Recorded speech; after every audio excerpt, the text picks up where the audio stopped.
Bismillahirrahmanirrahim. Assalamualaikum warahmatullahi wabarakatuh. Alhamdulillahirabbil alamin. Wassalatu wassalamu ala asrafil anbiya'i wal mursalin wa ala alihi wa ashabihi rasulillahi ajma'in.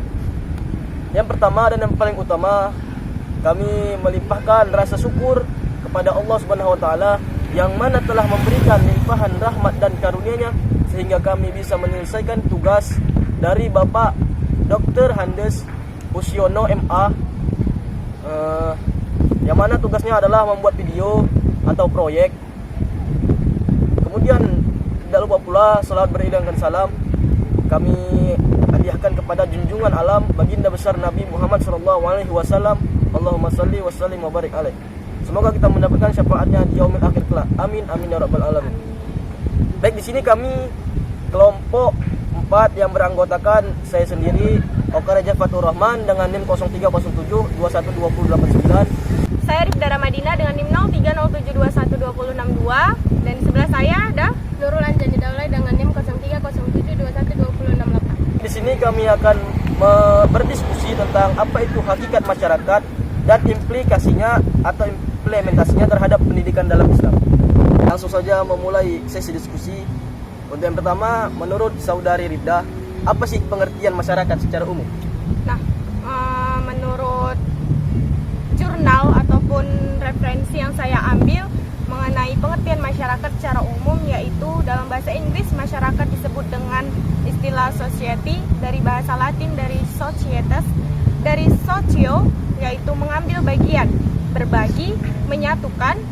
Nah, masyarakat itu adalah suatu kumpulan orang-orang ataupun suatu asosiasi sukarela individu-individu yang mempunyai tujuan-tujuan yang sama. Nah, secara umum masyarakat adalah sekumpulan manusia yang bertempat tinggal dalam suatu kawasan dan saling berinteraksi dengan sesama untuk mencapai suatu tujuan. Nah, anggota masyarakat ini terdiri dari berbagai ragam pendidikan, profesi, keahlian, suku, bangsa, agama, maupun lapisan sosial sehingga menjadi masyarakat yang majemuk. Begitu menurut referensi yang saya baca. Terima kasih. Kemudian bagaimana pendapat para filosof tentang masyarakat? Nah, menurut referensi yang saya baca juga dalam pandangan beberapa filosof, pengertian dari masyarakat ini yang pertama dari menurut pandangan Plato. Nah, tidak membedakan antara pengertian negara dan masyarakat. Negara itu ya tersusun dari individu-individu dan tidak disebutkan kesatuan-kesatuan yang lebih besar. Negara sama dengan masyarakat. Nah, yang kedua pandangan dari Aristoteles yang mana membuat perbedaan antara negara dan masyarakat. Yang kedua pandangan dari Aristoteles di mana membuat perbedaan antara negara dan masyarakat. Negara adalah kumpulan dari unit-unit kemasyarakatan. Masyarakat terdiri dari keluarga-keluarga. Nah, yang pandangan ketiga ialah pendapat dari Comte, yaitu memperluas analisis-analisis mengenai masyarakat dengan menganut suatu pandangan tentang masyarakat sebagai lebih dari suatu gen agregat atau gerombolan individu-individu. Gitu ya Rifda. Kemudian untuk diskusi terakhir ini dari saya, mengapa pendidikan sangat penting dalam masyarakat? Nah, karena kalau masyarakat itu tidak mempunyai pendidikan, maka masyarakat itu mudah untuk dibodoh-bodohi. Karena singkatnya, masyarakat memegang peranan yang sangat penting dalam sebuah pendidikan.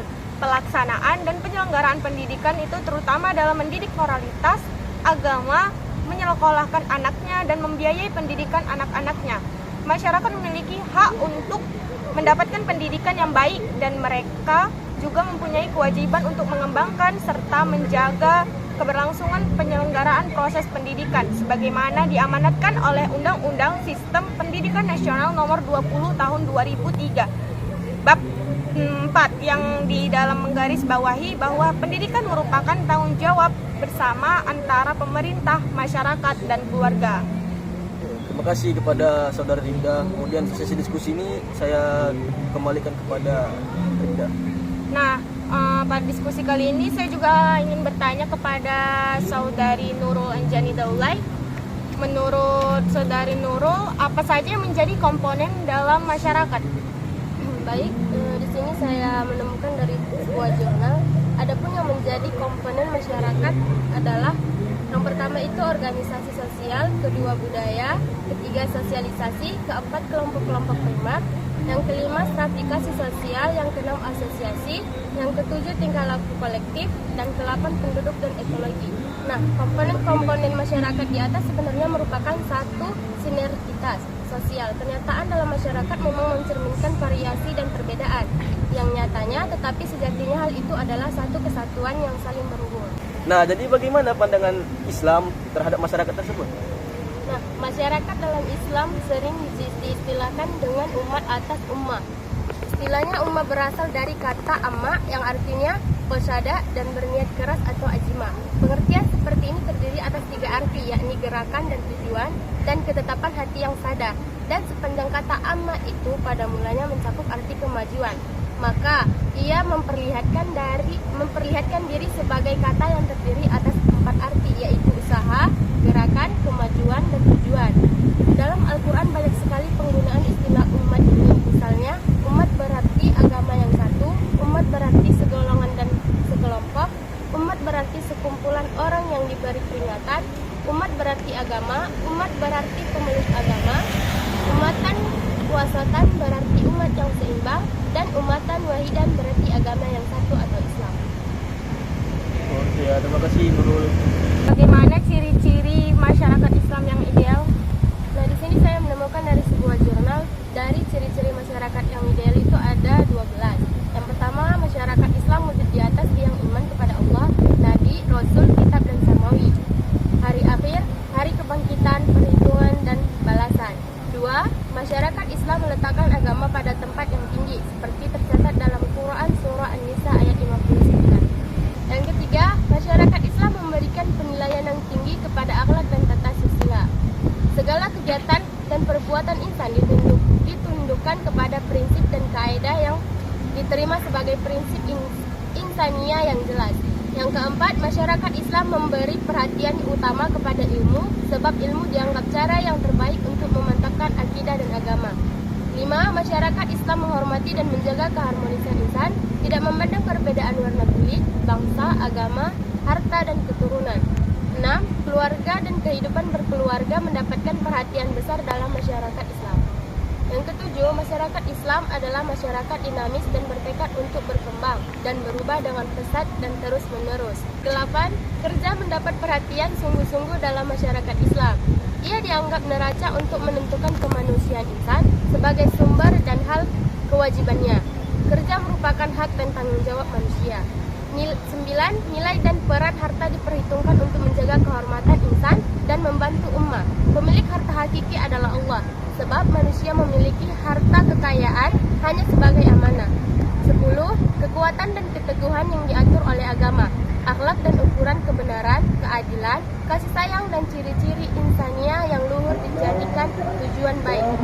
Nah, kekuatan moral dan beriman kepada Allah melengkapi diri ataupun kekuatan materi dalam bentuk kekuatan ekonomi, kemajuan ilmu, teknologi, pembangunan, kemajuan sosial, dan persenjataan. Nah, keutamaan moral dengan insania kepada Allah Subhanahu wa taala melengkapi ataupun kekuatan material dalam bentuk kekuatan ekonomi, kemajuan ilmu, teknologi, pembangunan, kemajuan sosial, dan persenjataan.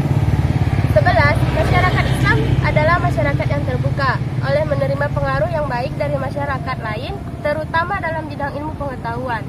Ia menyeru kepada sifat saling tolong-menolong, baik dalam hubungan luar negeri ataupun dalam negeri. Bersedia mengambil ilmu-ilmu dari bahasa lain, tetapi dalam proses ini interaksi itu tidak sama kehilangan identitasnya. Yang terakhir, masyarakat Islam bersifat insania, saling kasih mengasihi, ramah tamah, tolong menolong, bantu membantu antara satu dengan yang lainnya.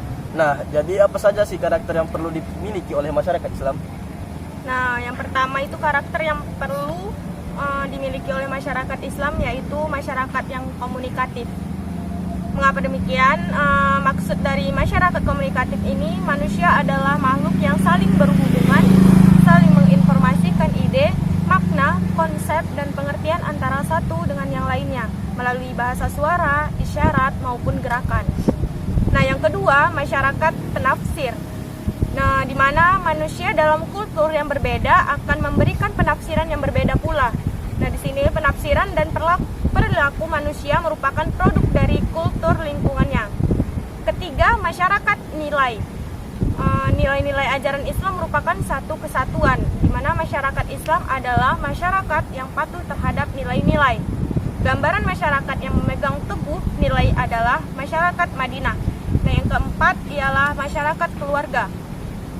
Masyarakat Islam adalah masyarakat yang terdiri atas keluarga-keluarga. Institusi keluarga terbentuk karena perkawinan. Keluarga merupakan pencipta generasi baru. Keluarga merupakan institusi masyarakat Islam yang sangat penting. Nah, yang kelima yaitu masyarakat yang berorientasi pada mustadafin, yaitu masyarakat Islam yang masyarakat yang kuat memihak kepada masyarakat yang lemah. Ayat-ayat Al-Quran yang turun pada awal-awal periode kenabian adalah ayat-ayat yang membela masyarakat yang lemah. Al-Quran melarang seseorang atau suatu masyarakat mengeksploitasi masyarakat lainnya. Yang keenam ialah masyarakat yang egaliter. Maksudnya masyarakat Islam adalah masyarakat egaliter, penuh persamaan, terbuka bagi pengembangan warganya tanpa melihat asal strata sosial warga bersangkutan. Konsep yang mendasarinya adalah doktrin tauhid. Dalam pandangan tauhid, seluruh manusia mempunyai derajat yang sama di hadapan Allah Subhanahu wa taala. Tanya kepada saudara Reza, bagaimana pendapat Anda tentang kedudukan masyarakat dalam perspektif pendidikan Islam? Nah, di sini saya akan menjelaskan kalau pendapat itu ya pendapat saya ya, jadi perspektif itu pendapat pendidikan Islam. Reza main main. Aku mau Pendapat saya. Ya pendapat kau. Jangan, ini bukan diskusi, bukan presentasi ini. Jangan berdebat. Masih ke bawah. ke bawah. Bawa ke bawah selalu pakai gitu. Nek, apa gondok dengan Kak Bila? Aku nggak ngomong apa-apa. Jangan pendapat, jangan ada pendapat. Ini kan perspektif Oh, pendidikan oke, Islam. ya. Itulah, kan, Ulangi. kayak aku bilang tadi Ya, ya, ulang lah. ulang. Bagaimana kedudukan masyarakat dalam perspektif itu pendapat. Antri. Nah, saya ingin bertanya kepada saudara Reza, bagaimana kedudukan masyarakat dalam perspektif pendidikan Islam? Pertanyaan yang bagus dari Nurul Anjani. Baik, di sini saya akan menjawab pertanyaannya. Kedudukan masyarakat dalam pendapat atau perspektif pendidikan Islam yaitu masyarakat sebagai guru atau guru bagi semua manusia yang memiliki kemauan yang mengambil pelajaran dari setiap apa yang terjadi di dalamnya. Jadi masyarakat adalah seseorang yang menilai keberhasilan pendidikan. Masyarakat adalah tujuan bagi semua anak didik yang telah belajar. Begitu Nurul. Nah, kemudian mengapa pendidikan agama Islam memiliki peranan yang sangat penting dalam kehidupan bermasyarakat? Nah, di sini kenapa pendidikan agama Islam memiliki peranan yang sangat penting ya? Di sini saya akan menjawab kenapa? Karena pada hakikatnya manusia adalah makhluk yang edukendum. Apa itu edukendum? Edukendum adalah manusia makhluk yang dapat dididik dan harus mendapatkan pendidikan karena pendidikan merupakan sebuah kebutuhan. Karena apa itu edukendum? Edukendum adalah manusia makhluk yang dapat dididik dan harus mendapatkan pendidikan karena pendidikan merupakan sebuah kebutuhan bagi setiap manusia. Kemudian, mengapa pendidikan tidak dapat dipisahkan dengan hakikat masyarakat? Ya, Karena hampir sama seperti pertanyaan yang ketiga tadi. Dan karena pendidikan Islam itu senantiasa memiliki peranan yang menciptakan masyarakat Islam yang mempunyai atau memiliki dimensi akidah dan syariah yang mendorong suatu kehidupan ke arah pembaharuan dan perkembangan, menghormati manusia sebagai individu yang memiliki hak-hak kemanusiaan dan harga diri, serta terbuka untuk semua peradaban. Begitu jawaban Nurul. Baik, karena semua pertanyaan yang kami miliki sudah terjawab, maka berakhirlah sesi diskusi kami dan tugas kami sudah selesai yang telah Bapak berikan. Di sini kurang dan lebih kami mohon maaf. Bila ada kata-kata yang salah, kami mohon ampun. Wabillahi taufiq wal hidayah. Wassalamualaikum warahmatullahi wabarakatuh.